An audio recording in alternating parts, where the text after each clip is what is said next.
Hi guys, today we are talking about items that I no longer buy. I saw Sarah Rose film a video like this and she is always an inspiration, so I will link her video down below. And as well I'm gonna link down below a video that I filmed like 8 months ago with categories of makeup where I found my dream products. I think that video goes hand in hand with this one. And even though I did find some really great products in some of those categories, I think the products that I mentioned in that video are still great, amazing products. So let's start. The first one in here, it is cotton rounds, and I do have some. I have these not for makeup but for house stuff. From time to time I'm rubbing alcohol on something and I use a cotton round, but except that I'm not buying them because I purchased reusable cotton rounds and these are just perfect. I really like the makeup eraser ones. This is one of those. It's just so soft and you can just throw them in the washer and they are very easy to wash, very easy to use. I just put some makeup remover on them and just use them on my face, and they are always removing any type of makeup and they are great. So that is the first thing I no longer buy. Then it is a category where I hope I'm not gonna buy, and it is liquid liners. It is the NYX Vivid Bright. This is a great liquid liner, but how often, and I have another one, how often will I use something like this? The answer is never. And as well I had like a mauvey pinky shade in here. Why did I purchase this one as well? Nobody knows, but I hope I'm not gonna buy that in the future. If I want a colorful liner, I could use a pencil or I could use an eyeshadow and some setting spray or something like that. And I'm not doing graphic liners or stuff like that too often, so this will just dry out in my collection and that is pretty annoying. Next I put on my list lashes. But I said it here, from unknown brands, and when I say that I mean brands that I don't have favorites styles from already, because I bought these. They are the Ardell naked lashes and I know already that Ardell is a very known brand, but I just don't have favorite lashes from Ardell. It is what it is. They are just not my favorite. They are okay in general. I am wearing these ones, but they are not my favorite. They are just spidery legs. I don't like them. And my favorite brand for lashes is Monova. They are a bit more expensive than the Ardell ones, but this one I use like 30 times. So I think they are just way better money spent. I'm gonna continue buying from this brand and this brand only, and I'm not gonna try any other random lashes because they are always fails. So yeah. Next I want to mention cream eyeshadows or liquid eyeshadows, or as well I could put in here like single eyeshadows, but not singles from Little, for example.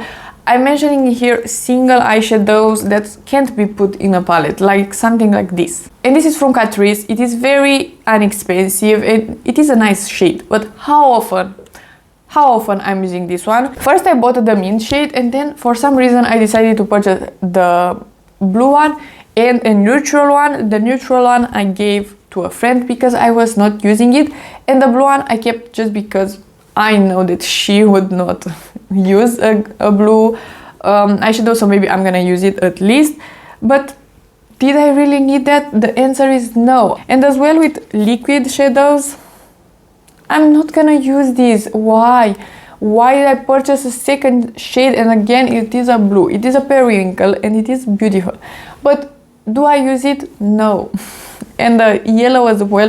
It is a nice formula. I do enjoy it. So in the future, I'm gonna try my best and not purchase, at least not matte shadows. Next I have on my list high pigment glosses. And I never. The ones that are right now available from NYX, the duct tape thingies that are plumping as well, they are pigmented. I will buy probably the clear one at some point, but the colorful ones, no way, because I know for a fact that I will not enjoy a pigmented gloss. Next on my list are correctors, and I'm pretty lucky. I don't have very dark under eyes or stuff like that, and concealer is more than enough. I had some years ago green correctors, peachy correctors. Recently I purchased the Catrice one, but I was not using it, so I gave it to the same friend that I gave the eyeshadow, and yeah, I don't use them. The Sigma one, I did use it up, but I used it as a concealer because that one has a bit more coverage, so you can, and it was like a peachy shade, so you can use that as concealer and that's it. But if I have a corrector like an orangey one or a green to put on my pimples, on my under eye, and then another step, put concealer on top, no way. I'm not doing 2 steps for that, so correctors, I don't need them. Next on my list is face palettes. I know that Sarah did mention this one as well.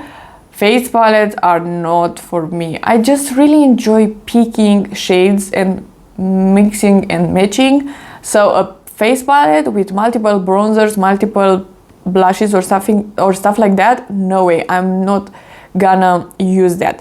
The only face palette that I have, it is the one from NYX with 2 blushes and 1 highlighter, and that works for me just because the blushes are matte and I like a glowy cheek, so I can put the highlighter on top and create like a highlighter blush hybrid, and that is because the highlighter is without a base. So that is the only situation, so I do enjoy that product. But a palette with bronzer and blush, or a palette with highlighter and more highlighters, more than one, I'm not gonna reach for that. It's just hard to store. I just don't enjoy it. I like mixing and matching. And lastly on my list, it is big palettes.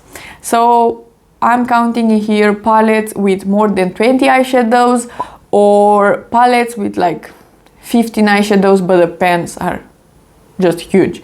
So I don't have space to store that. I had at some point a Be Perfect palette, and that palette is incredible, but it's so giant, I was not reaching for it. It is annoying. I can't have it in my hand. I need to place it on my table, and it's just too many shades. If a palette has like 30 pens, but the pens are very, very tiny, like the Viseart pens, for example, if Viseart is coming out with a 30 pen palette with those small pens, that would be okay, because that could be pretty tiny.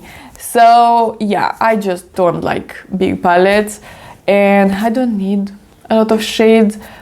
Why need a color story be that many shades? You can just create a beautiful color story with less eyeshadows, and that is usually harder to do, because of course if you are, I don't know, creating a pink and red color story, I am wearing pink and red, that's the example. Sure, if you are gonna create like a 20 pen with that, you will have different undertones, different shades and depth. That is easy to do. If you are having like a 6 pen with only pink and red, it will be harder, because you need to pick which matte, which shimmer, and I think a pink and I think a pink and red 6 pen would be amazing. I would buy that. So yeah, I don't like big palettes. And this is the video. This is everything that I wanted to mention. If you like this video and you want to see more from me, please subscribe and give it a like, and I will see you next time.